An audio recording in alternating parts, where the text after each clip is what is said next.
Ruto has extended an olive branch to his predecessor, Uhuru Kenyatta, offering him a job to continue mediation efforts in the East African region, even as he resumes his reference of him as brother. The country's fifth president, in his maiden speech, recalled his tribulations as he sought the presidency and has now promised to uplift some of the bodies that withstood pressure to bring him down. NTV's senior political reporter captures some of the sentiments that saw the president celebrate the IEBC and the judiciary.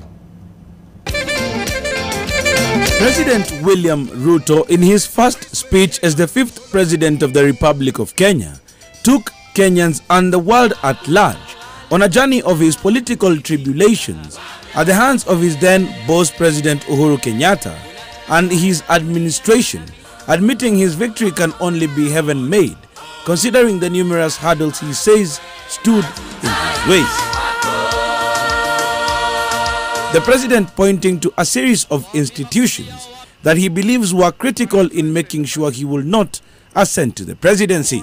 The performance of our security services, the performance of the IEBC and the judiciary was put to severe test. By and large, these institutions lived up to our expectations.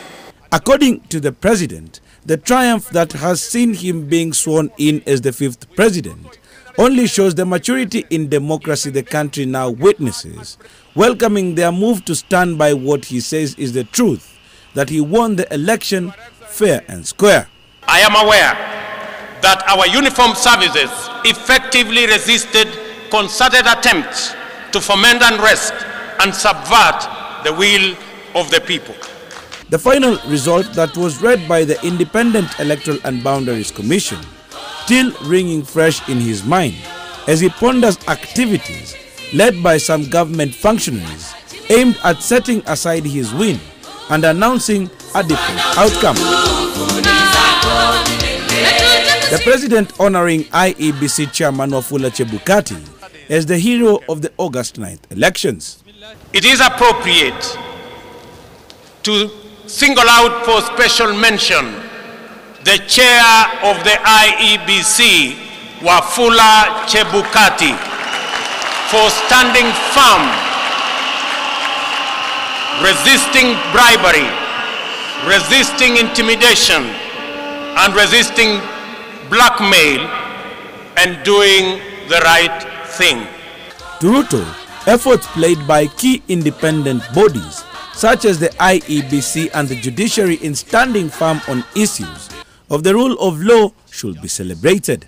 Allow me, ladies and gentlemen, to single out the Independent Electoral and Boundaries Commission for special commendation for the courage to do the right thing under exceptionally challenging circumstances. As an institution, they have set a new standard in public service that is uncompromising, professional, and exemplary, while raising the bar of integrity of our public officials and public institutions. Our judiciary is now, without a doubt, Kenya's biggest constitutional dividend. The president inviting his political rivals to work with him towards delivering services to Kenyans. Special recognition goes to my worthy competitor and friend, the Honorable Raila Amolo Odinga, and his running mate, the Honorable Martha Wangari Karua, and all the other candidates who mounted a vigorous and determined campaign. I assure them that their supporters will be my constituents. With former President Uhuru Kenyatta having lived up to his promise of a peaceful handover, he now retires into a senior citizen, hoping that he will be consulted once in a while as William Ruto runs his government. I have asked my elder brother, President Uhuru Kenyatta, who has done commendable engagement with those regions, and he has graciously agreed to continue chairing those discussions on behalf of the people of Kenya. Ruto also appearing to call for a political truce, asking Kenyans to leave their political inclinations behind and focus on development and uniting the country. Kennedy Muredi, NTV.